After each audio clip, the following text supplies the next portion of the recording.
Thank God, this incredible HFY masterpiece found you today. Witness the legend starting now. The conclave of eternal voices had been operating under the same fundamental assumption for approximately 47,000 years, which in cosmic terms was practically yesterday, but in bureaucratic terms might as well have been eternity. That assumption, carved into crystalline data sheets and burned into quantum archives across 16 different star systems, was magnificently simple. They had cataloged every dead language in the known universe, and they were very, very proud of it. The temple station of voices hung in the darkness between sectors like a monument to organized pedantry, its architecture a grotesque marriage of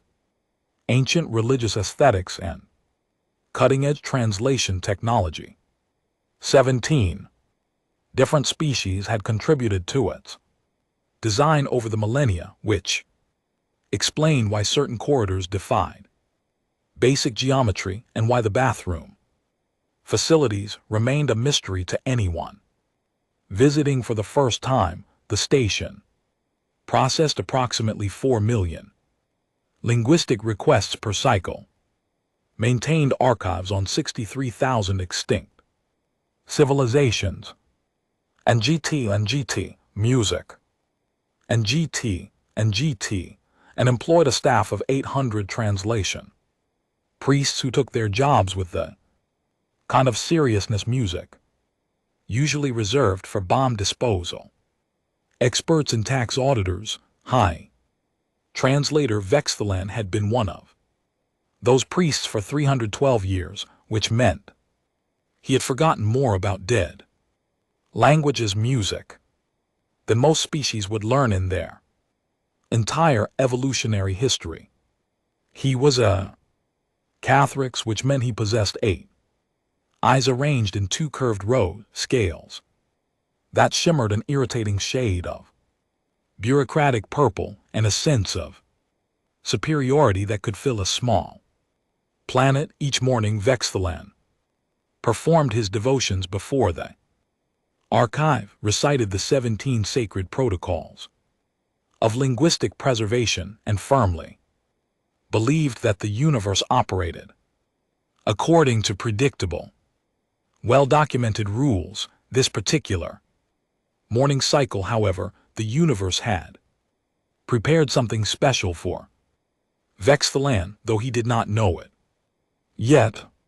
And GT music, and GT, he was reviewing reports in the chamber of perpetual documentation when his assistant, a gelatinous blob named Cool Form, and GT music, and GT, who communicated through color changes and exasperated sighing sounds, oozed into the room with news. We have a problem. Cool Form bubbled, flashing concerned orange. We always have problems, Vexthalan replied without looking up from his data pad. Zentari delegation is upset about our classification of their 3rd dynasty dialect, the Morpheus Collective claims. We mispronounce their death rituals again, and someone keeps leaving food waste in the sacred archive cooling systems. This is different. And GT music, and GT, it involves humans. Vexthalan's eyes all swiveled to focus on his assistant. Humans, of course it was humans. Species had only joined the galactic community 47 years ago, and in that cosmically insignificant span of time, they had managed to irritate music, confuse and perplex virtually every established institution. They ignored protocols, asked uncomfortable questions, and had the audacity to suggest that things might be done differently. Worse, they sometimes had good ideas, which was unforgivable. What have they done now? One of them was caught exploring the forbidden sector, specifically the ruins of the first makers in the Kelvos region. Vexthalan scales rippled music with annoyance. The forbidden sector was forbidden for excellent reasons, primarily that the conclave had declared it so approximately 12,000 years ago, and changing their minds would require admitting they might have been overly cautious. And GT, music. And GT, the ruins of the first makers were particularly sacred because the makers represented the oldest confirmed advanced civilization music in the known galaxy, the genetic architects who had supposedly uplifted dozens of species from primitive animals to starfaring peoples some 2 million years prior. And what was this human doing there? Tourism, theft, research. Apparently, she is a linguist and archaeologist. Her name is Dr. Miriam HFY. And GT, music. And GT, and according to her file, she has 17 academic credentials, has been kicked music out of 4 universities for violating research ethics, and once punched a Centauri diplomat who told her women should not study dead things. Delightful. And now we have to deal with her. The council demands she appear before the full assembly to explain her trespass. They want to make an example of her. Vexthalan sighed. And GT, music. And GT, which in Catheric's physiology sounded like air escaping from a particularly judgmental balloon. Very well, send the summons. Let us lecture another human about respecting boundaries they do not understand. 3 cycles later, Dr. Miriam HFY arrived at the temple station, and from the moment she stepped through the docking port, Vexthalan knew she was going to be a problem. She was a tall human woman with dark skin, hair bound in elaborate braids, and the expression of someone who had recently endured faster-than-light travel and was prepared to make it everyone else's problem. She carried a battered field pack, wore clothes that appeared to have been through several archaeological digs without benefit of washing, and most egregiously, she had brought a thermos of something she called coffee, which she kept sipping with loud, inappropriate slurping sounds. The chamber of judgment had been designed specifically to intimidate petitioners. The ceiling arched 17 m overhead, covered in holographic projections of extinct writing systems that pulsed with ominous light. The 7 judges sat on elevated platforms arranged in a semicircle, music, each representing a different ancient species and wearing the ceremonial translation crowns that marked their authority. The crowns themselves were technological marvels, quantum linked to the archive and capable of processing linguistic data across 40,000 different parameters. They also looked to human eyes, at least, like someone had mixed a chandelier with a fish tank music and decided to wear the result. Vexthalan occupied the central position, flanked by 6 other senior priests. Zelmora of the crystalline Shainar, thorax, stonevoice music. From the silicon-based Gorneth, whisper of distant stars from the gaseous rail.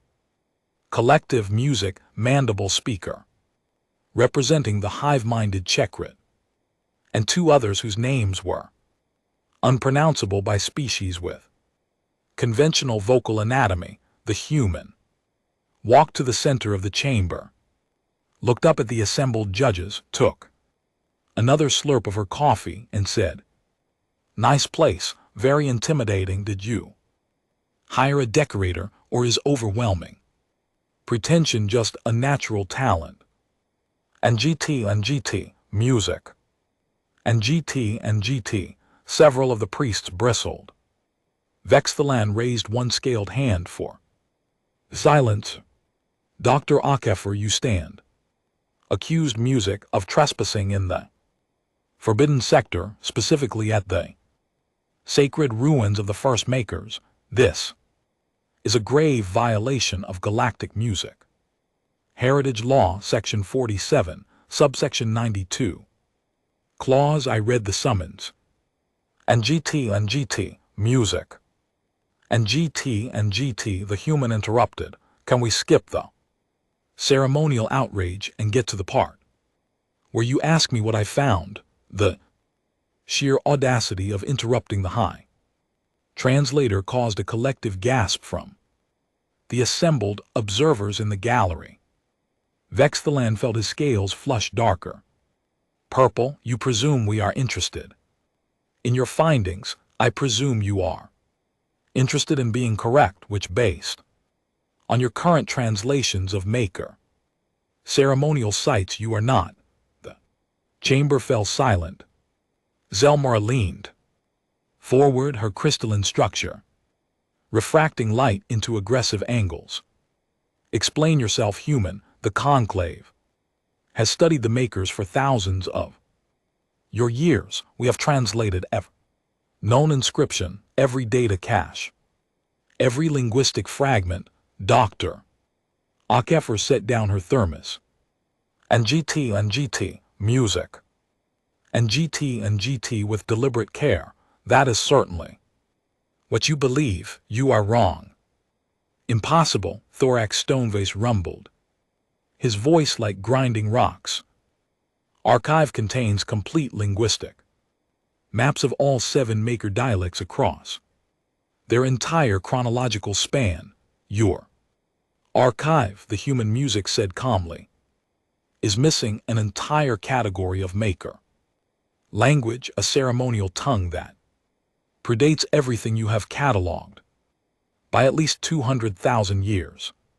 I found inscriptions at Calvos that do music not match any known Maker dialect. They represent something older, something foundational. Music. Vexthalan felt something unpleasant stirring in his thorax, an emotion he rarely experienced. Uncertainty, but he suppressed it beneath layers music of institutional confidence. You are mistaken. Regional variations in Maker scripts are well documented. Whatever you found is simply a provincial style. We have already classified. Then prove it, Dr. Akefer said. I brought recordings of the inscriptions. Use your fancy archive, your translation crowns, your 47,000 years of accumulated linguistic wisdom. Decode them. Show me I am wrong. The challenge hung in the chamber like an unexploded star. Around Vexthalan, the other priests exchanged glances. To refuse would suggest doubt. And GT, music. And GT, to accept meant risking public humiliation if the human was somehow correct, which she could not possibly be, because the archive was never wrong. The archive was the foundation of their entire religious and academic identity. Pride, as it often does, made the decision. Very well, Vexthalan announced. We shall conduct the ritual of speaking. The full assembly shall witness as we decode your inscriptions and demonstrate the completeness of our knowledge. You will then apologize for wasting our time and accept whatever penalties the council deems appropriate. Dr. Akefer smiled, and it was not a comforting expression. Looking forward to it. Preparation for the ritual of speaking took approximately 2 hours, which gave Vexthalan time to regret his decision at least 47 times, though he would never admit it. The chamber transformed as Priests bustled about activating ancient mechanisms and modern technology in equal measure. The translation crowns were calibrated, their quantum processors' music synchronized with the central archive. Ceremonial incense was burned, filling the air with smoke that supposedly enhanced linguistic perception, but mostly just made music. Everyone coughed. Additional priests and scholars gathered in the observation galleries, word having spread that something interesting was about to happen, which in an institution dedicated to studying dead languages was roughly equivalent to blood sport. Dr. HFY waded through all of this with remarkable patience, sitting cross-legged on the chamber floor and working through a series of stretching exercises that several species found anatomically disturbing. And GT, music. And GT. She finished her coffee, produced a small meal of something wrapped in foil. That music smelled aggressively of spices and generally acted like someone attending a mildly boring lecture rather than facing potential criminal charges. Finally, everything was prepared. The 7 judges took their positions, translation crowns gleaming with active power. Dr. HFY transmitted her recordings to the central projection system, and the inscriptions materialized as massive holographic symbols above the assembly, each character floating in luminous detail. Vex Talon studied them. And GT, music. And GT, and felt the first genuine tremor of concern. The symbols were clearly Maker in origin, possessing the characteristic geometric foundations and recursive patterns, but something about their arrangement was wrong. The grammatical structures did not quite align with known patterns. The semantic layering suggested a sophistication that predated the oldest confirmed Maker texts. Begin the translation, he commanded, music forcing confidence into his voice. The assembled priests began their ritual, chanting a multi-species harmony that sounded like a malfunctioning orchestra, arguing with itself. The translation crowns hummed with power, their quantum processors churning through linguistic algorithms at speeds that would cook ordinary computing systems. The central archive engaged, pulling from databases that contained the accumulated knowledge of 47,000 years of study. The first diagnostic returned, no match found. Vex Talon frowned. That was impossible. He adjusted parameters, broadening the search to include regional variations and archaic forms. The archive processed, hummed, and returned no match found around him. And GT, music. And GT, the other priests were experiencing similar difficulties. Zelmer's crystalline structure was flickering with confused colors. Thorax stone voices rumbling had taken on a distinctly uncertain quality. Whisper of distant stars was making agitated, swirling motions. Expand the search, Vex Talon ordered. Include all relate linguistic families, Proto-Maker, Maker-descendant languages, contemporaneous civilizations. The archive groaned under the processing load. Minutes passed. The audience grew restless, and the result remained the same. No match found. This is not possible. Mandible speaker clicked. The symbols are clearly structured. Language. And GT, music. And GT, they follow rules, but the rules do not match anything in our database. Try comparative analysis, Zelmer suggested. Match individual characters' music, too. Known systems, they tried some symbols. Showed partial correlations to ancient music maker ceremonial scripts, but the grammar was completely different. The syntax was wrong, the morphological structures were alien despite the familiar visual elements. It was like reading a sentence written in recognizable letters that somehow formed words that did not exist in any language. Music. Vex Talon felt sweat beginning to form under his scales, which was physiologically uncomfortable and socially embarrassing. Around the chamber, priests were frantically consulting additional databases. And GT, music. And GT, trying increasingly desperate analytical approaches.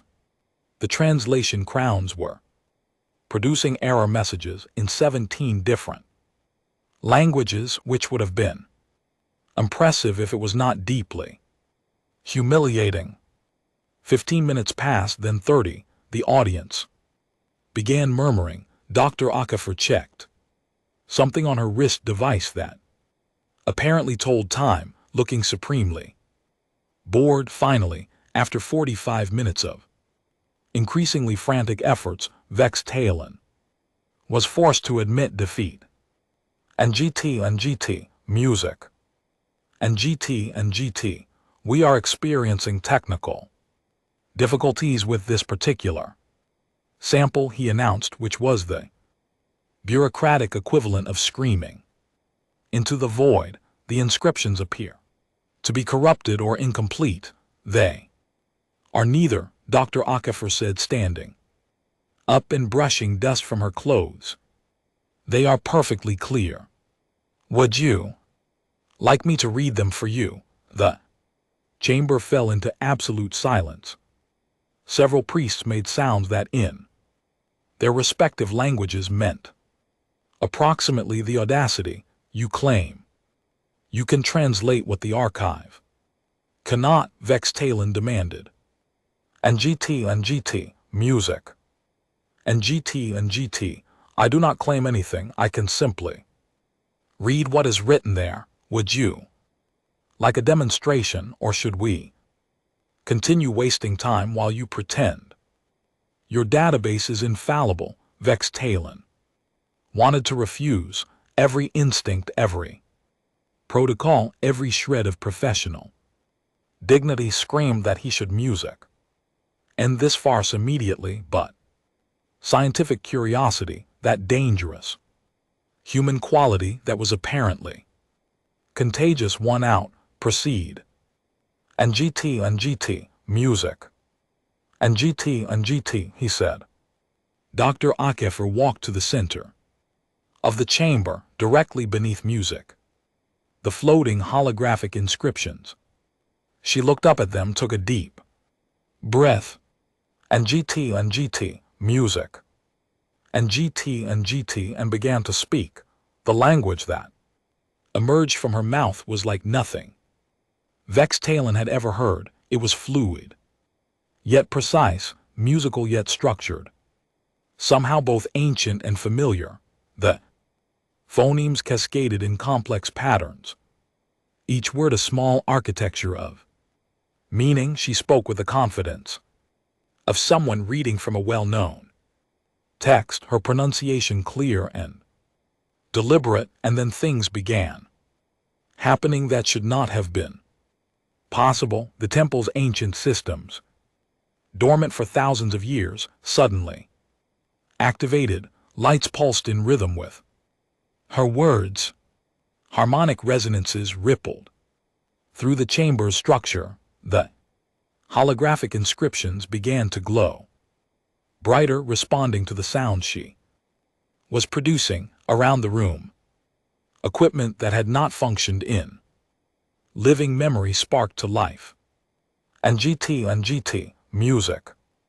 And GT, displays flickering with unknown symbols. The translation crowned those sophisticated pieces of technology Music that represented the pinnacle of linguistic processing began screaming.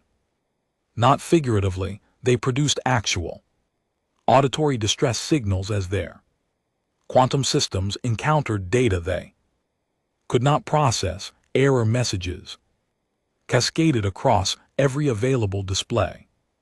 3 of the crowns actually sparked and shut down completely, forcing their wearers to remove them quickly.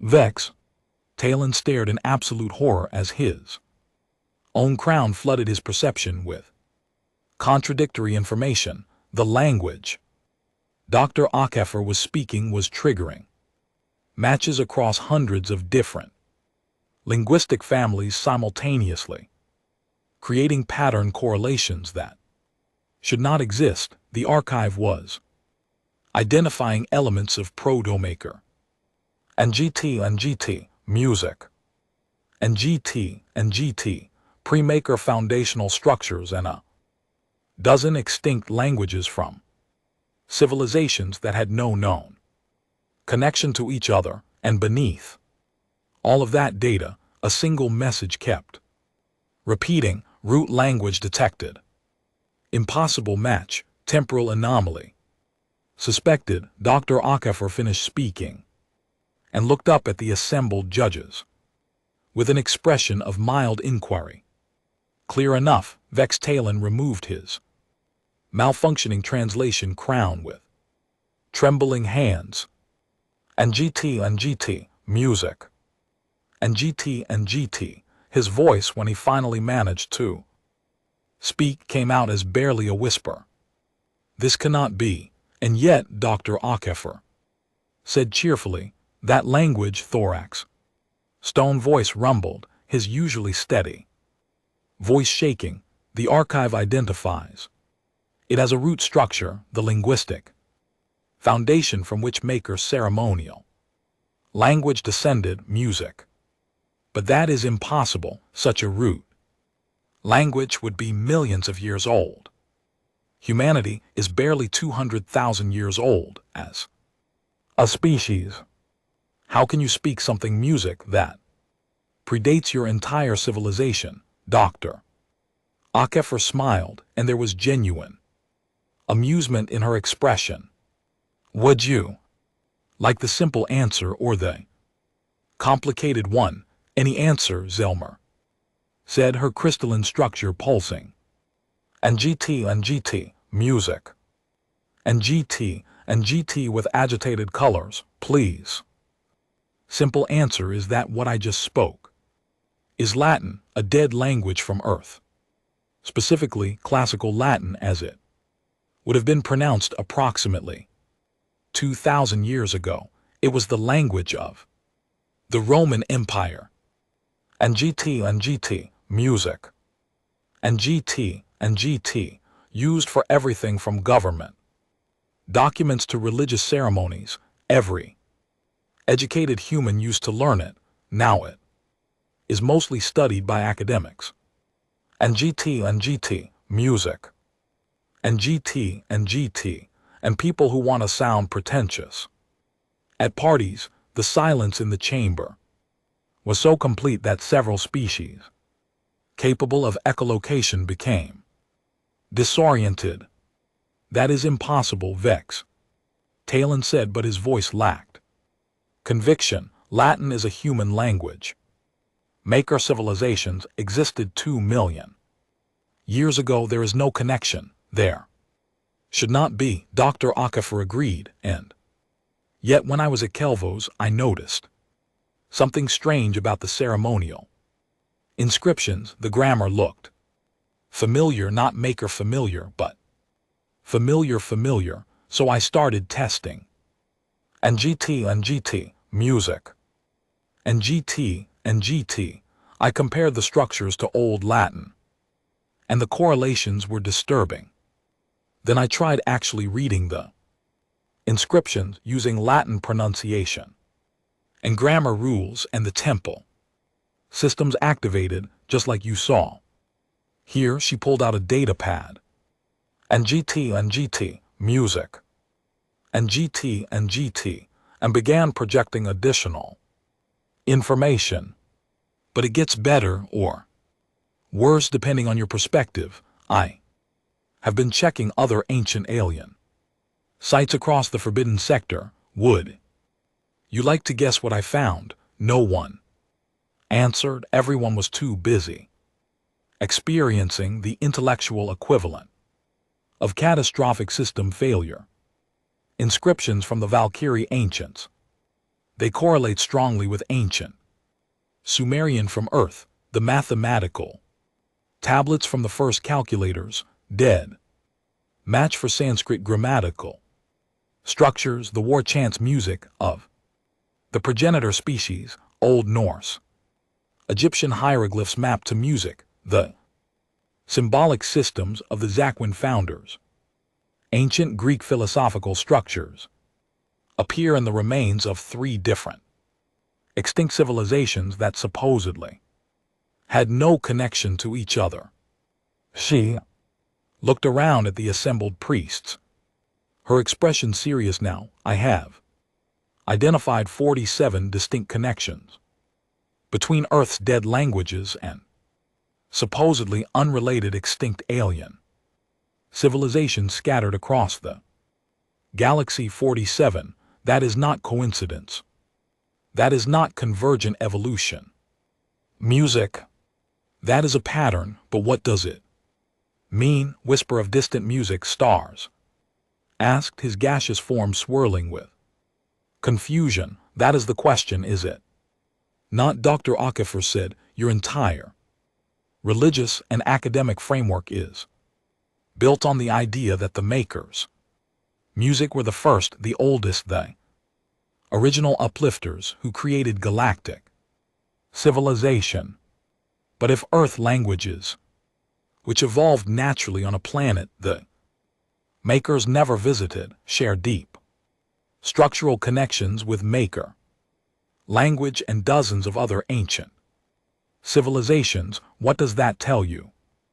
Vex Talon felt something cold settling in his thorax. It tells us the makers were not the first. Correct, there was something before, something much older, a previous cycle of galactic civilization that rose and fell so long ago that only fragments remain, and somehow that ancient civilization touched hundreds, maybe thousands of worlds. They left linguistic fingerprints everywhere. Music, including Earth, where those patterns evolved into human languages over millions of years. We have been speaking pieces of the oldest galactic languages all along, and we never knew it.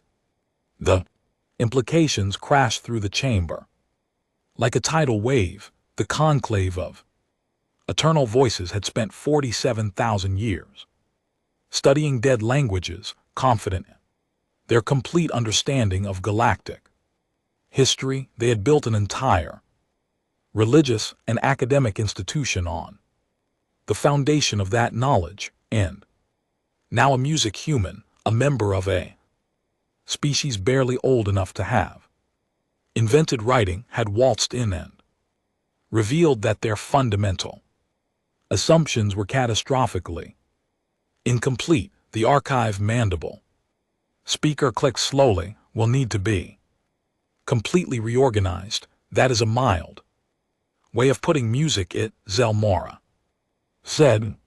If Earth languages are key to understanding music, the pre-maker civilization, then everything we thought we knew about linguistic evolution and galactic music history is wrong. Not wrong, Dr. Akefer corrected. Incomplete. You did excellent work with the information you had. You just did not have all the information. No one did. Earth was not part of the galactic community until recently, so how could you have known that our dead languages held pieces of the puzzle? This changes everything. Thorax stone voice rumbled. The timeline of galactic civilization must be pushed back millions of years, possibly tens of millions, and the Scope if this pre-maker civilization touched Earth, which is on the far edge of the galactic arm, they must have spanned the entire galaxy. Maybe multiple galaxies. And GT, music.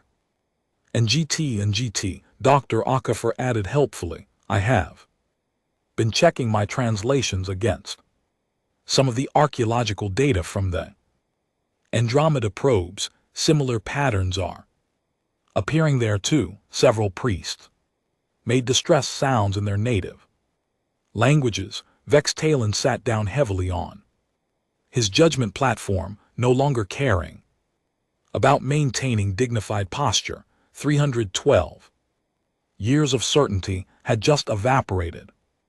In the space of an hour, what happened to them, he asked quietly. This pre-maker civilization, if they were so vast, so advanced, why is there so little left? That, Dr. Akafor said, is the question I am trying to answer.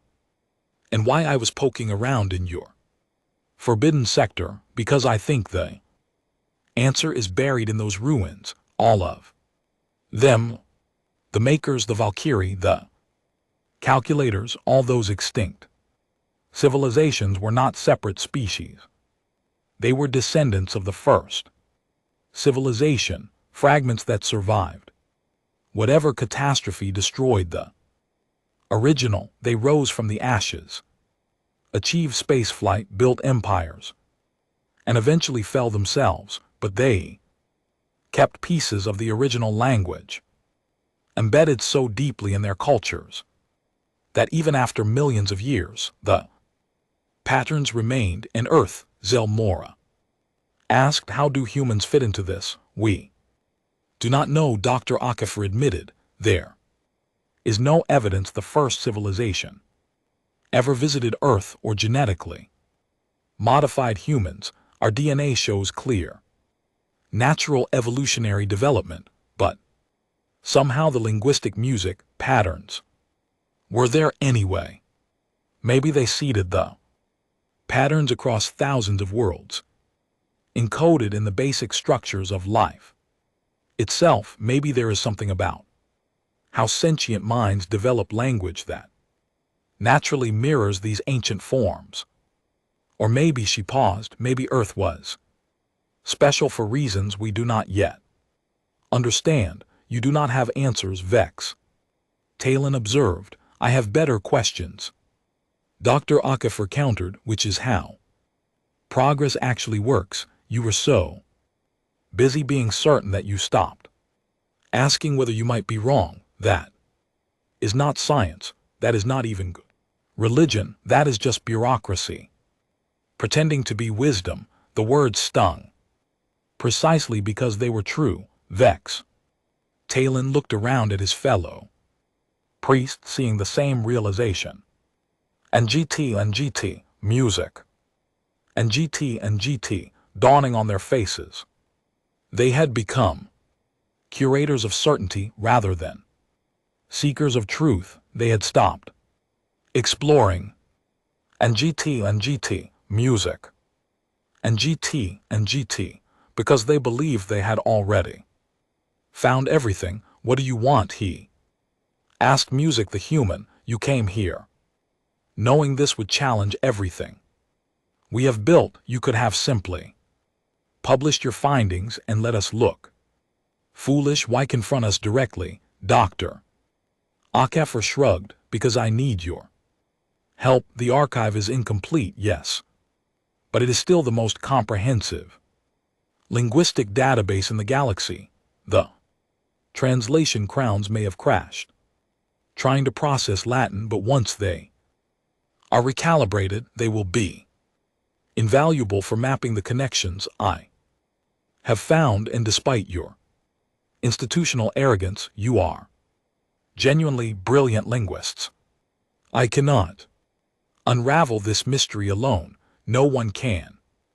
It is too big, too old. And GT, music. And GT, too important. You want to work with us? Mandible speaker clicked in surprise. I Want to work with anyone interested in finding truth rather than defending comfortable lies, if that includes this conclave. Excellent. If not, I will find others, but either way the questions have been asked now. You cannot unknow what I have shown you. Vex Talon felt something unfamiliar stirring in his thorax. Excitement, music, genuine scientific excitement, untainted by bureaucratic concerns. Music or religious dogma. When was the last time he had felt that? Centuries ago.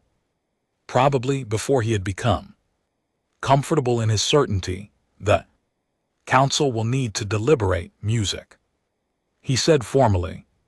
This revelation has significant implications for our institutional framework. Of course it does, Dr. Akefer said. And GT, music. And GT, take your time.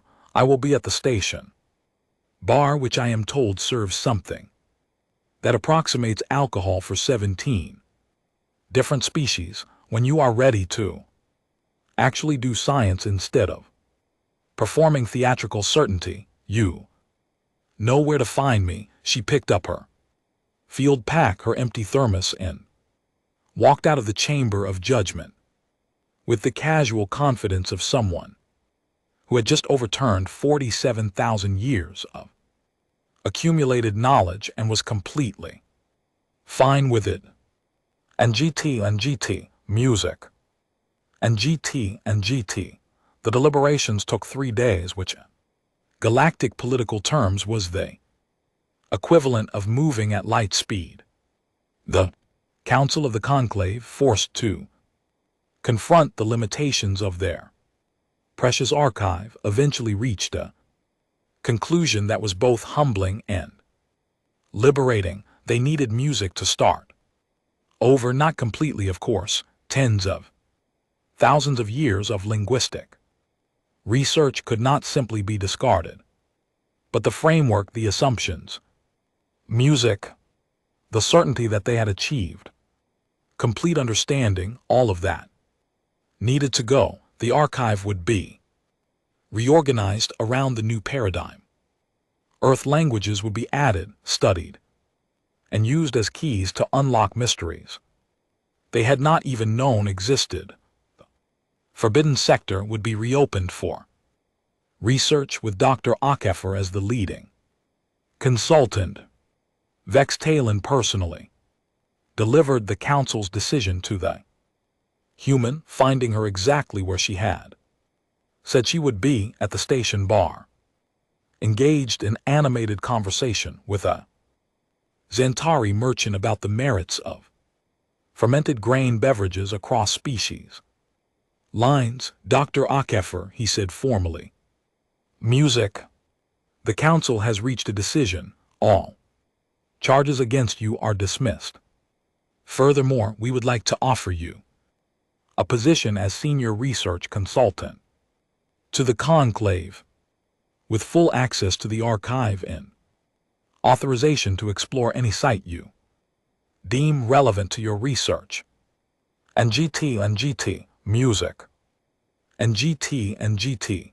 She looked up from her drink, eyebrows raised. That is generous. What is the catch? You must teach our priests about Earth linguistics, all of it.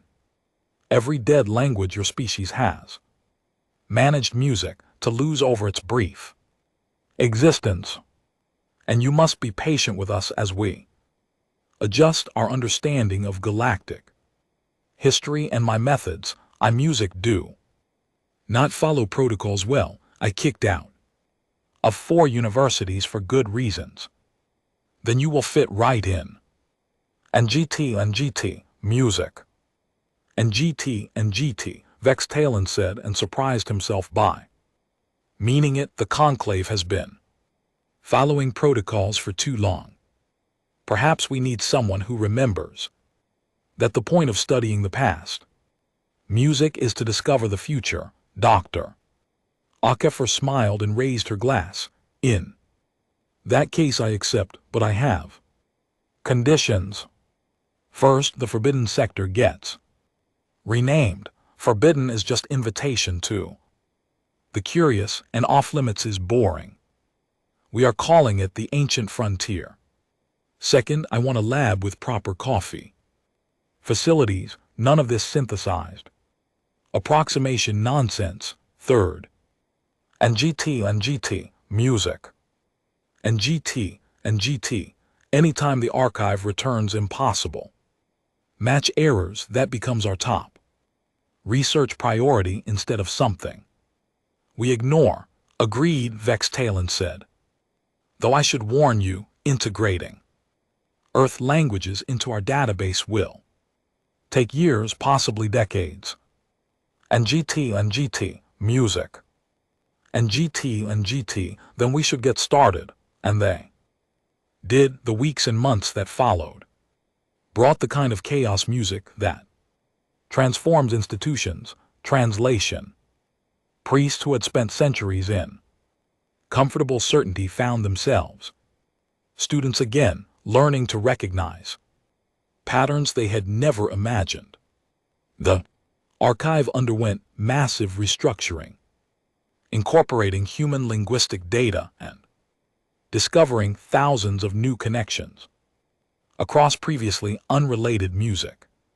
Extinct languages, Dr. Akafer proved to be an excellent, if unconventional, teacher, her methods involving equal parts rigorous scholarship and creative profanity. The research expanded. Teams of humans and aliens working together began mapping the full extent of the precursor civilization's reach. The scope was staggering. Every major sector of the galaxy showed traces of the ancient linguistic patterns. The civilization had been vast beyond comprehension, spanning millions of years and thousands of species. And then, 6 months into the research project, they found something that changed everything again.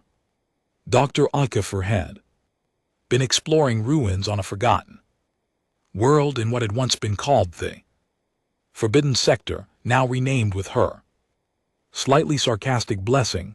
The planet showed signs of catastrophic destruction, its surface scarred by weapons that predated anything in known history. In a buried vault protected by stasis fields that had run for millions of years, they found a library, not a physical library. And GT, music. And GT, something better, a quantum encoded archive that made the conclave's collection look like a child's music picture book. And it was still active, still functional, waiting for someone who could speak music, the right words to activate it. Dr. Akafer spoke those words in Latin because apparently the universe had a sense of irony. The archive opened, flooding their systems with data that music would take centuries to fully process, but the first files, the index entries, told them enough. The precursor civilization had a name. The antecedents, they had risen approximately 23 million years ago, achieved technological singularity, and spread across the entire galaxy. They had not uplifted other species through genetic engineering. They had done something more subtle and more profound. They had seeded the fundamental patterns of language itself, embedding linguistic structures into the basic cognitive development of sentient species across thousands of worlds. They had wanted their children, the species that would come after them, to be able to find each other, to recognize music, the kinship encoded in their very thoughts and words, to know they were not alone. And then something had destroyed them. The archive contained references to a threat, something from outside the galaxy, something that had forced the antecedents to make a terrible choice. They had music fought and they had lost, but they had bought time for their children to evolve, to grow, to maybe become strong enough to face what was coming, because according to the archive it was still coming. The antecedents had calculated that they had bought approximately 25 million years before the threat returned. If their calculations were correct, and if the dating systems were accurate, that meant galactic civilization had approximately 2 million years remaining.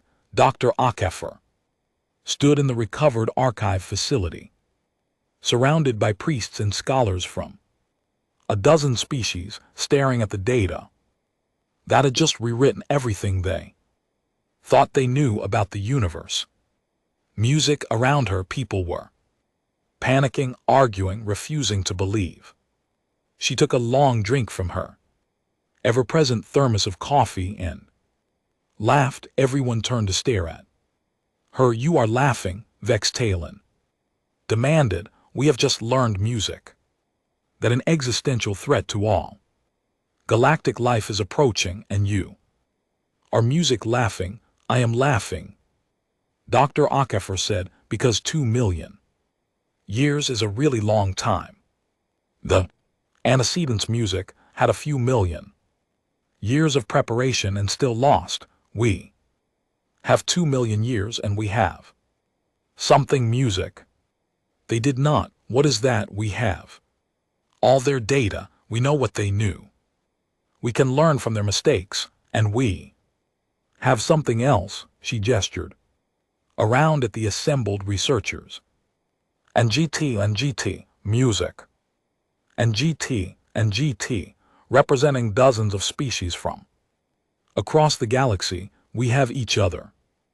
All the children, the antecedents, scattered across the stars. We are all speaking their language now, whether we know it or not. And GT, music. And GT, we are already connected. That does not seem like enough," Zelmora said quietly. "It is not," Dr. HFY agreed. "But it is a start, and we have 2 million years to figure out the rest. I have seen what humans can accomplish in 2,000 years. I have seen what your species have done in your time spans. And GT, music. And GT, 2 million years. That is enough time to work miracles, or enough time to grow complacent," Vex Talon observed. "Then we do not grow complacent. And GT, music. And GT, we work, we research, we prepare, we become worthy of what the antecedents gave us." She raised her thermos in a toast to the ancient frontier, to uncomfortable truths, and to having 2 million years to prove we are not completely hopeless. Around her, slowly, other containers were raised.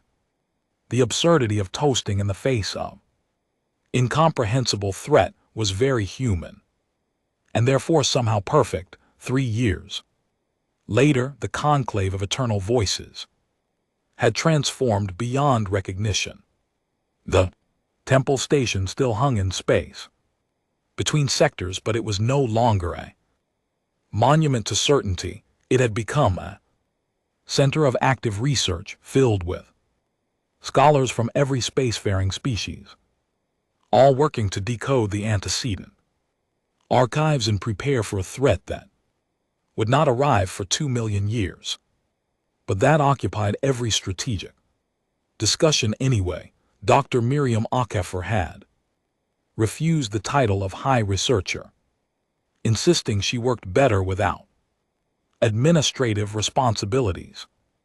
And GT, music.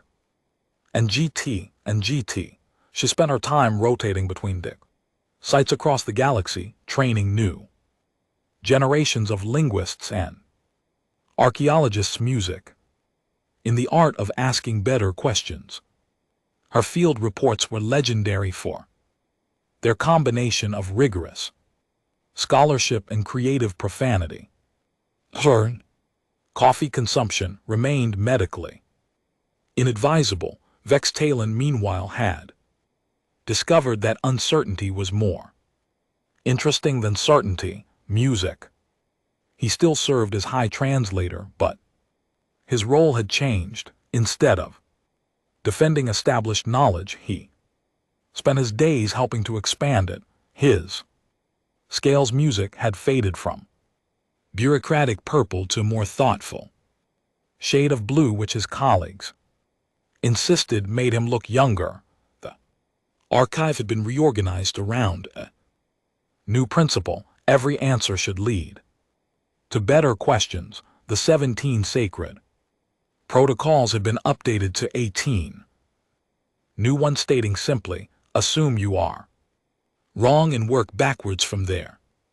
And on Earth, in universities and research centers, human linguists pored over their own dead languages with new purpose: Latin, Sanskrit, Sumerian, Egyptian, Norse, and GT, music, and GT, Greek, and hundreds of others were no longer simply historical curiosities. They were keys to understanding the galaxy's deepest past and possibly its survival in the far future. Someone had suggested creating a monument to commemorate the discovery that changed music everything. Dr. Ackefer had vetoed it, saying that monuments were for dead people and dead ideas, and they had work to do. But in the chamber of judgment, where she had once stood, accused of trespassing, and had instead appended galactic civilization, a small plaque had been installed. It was written in Latin: